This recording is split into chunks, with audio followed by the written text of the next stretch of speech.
Morjesta. Tänään on aiheena vähän sellainen tuulenkaatopuut. Ja tässä nuo on tuulenkaatopihta. Tosta näette kuinka se on rikki, mutta yleensä ne tuulenkaadot, kuusiahan ne tuppaa olemaan. Ja saattaa olla, kuulkaa, päälle päin oikein nätin näköisiä. Ja kun pistät tuohon sahapöydällä ja oot ottanut makuusahuja toiseen, yleensä kun rupeaa pelkkaa irjottamaan, niin näitä kuuluu niin sirinä sieltä puun sisältä. Ei sitä tuonne vastaanottoon kukaan, mutta sahurin paikalle sen kuulee hyvin. Ja sehän kertoo vaan sen, että puu on sisältä rikki.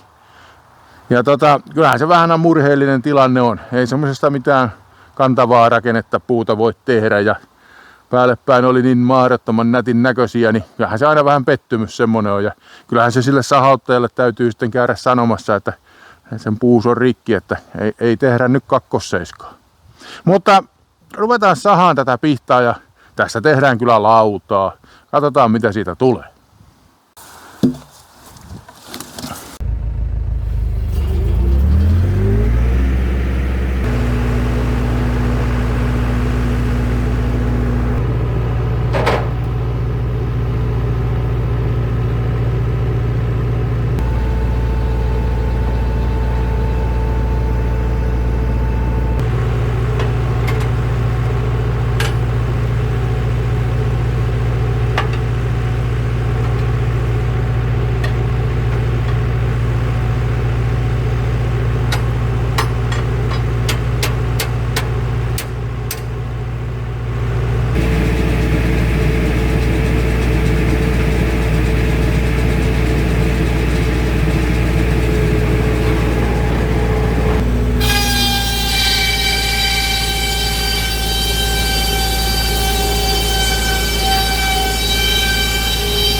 kuulkaas, tuossa sahatessa niin rupesin miettimään, että kun seinälautaahan mä näistä on meinannut tehdä, niin tässä rupeisi olemaan sen verran kamaa ja mulla on tuolta aapelissakin jo pihtaa, että voisi olla, että tekisin ihan kattolautaa ja höylättynä, mutta ei höylättynä, vaan mä veisin nää santaajaa. Sillä tulee kuulkaa upea pinta lautaan tai lankkuun. Samalla se oikaisee tietysti sen ja sen tämän oksan kohdan varsinkin santaaja ottaa ihan eri lailla kuin höylän. Kun höylässä vähänkin on asetus isolla taikka ottaa turhan paljon tai paksuusheittoa laudassa, niin kuin niissä aina on, tulee se sitten isolta tai pieneltä sahalta, niin se tuppaa nykimään oksaa sillai vähän niin kuin mukaansa. Mutta santaaja kuulkaa, se tekee suitsait pinnan ja sitten siitä tulee silkihohtonen. On upea kuule. Että jos teitillä vaan on mahdollisuus, niin käyttäkää semmoisessa paikassa. Mutta hei, tämmönen sahu tällä kertaa ja ensi kerralla taas uudet sydämit. Ja morjesta!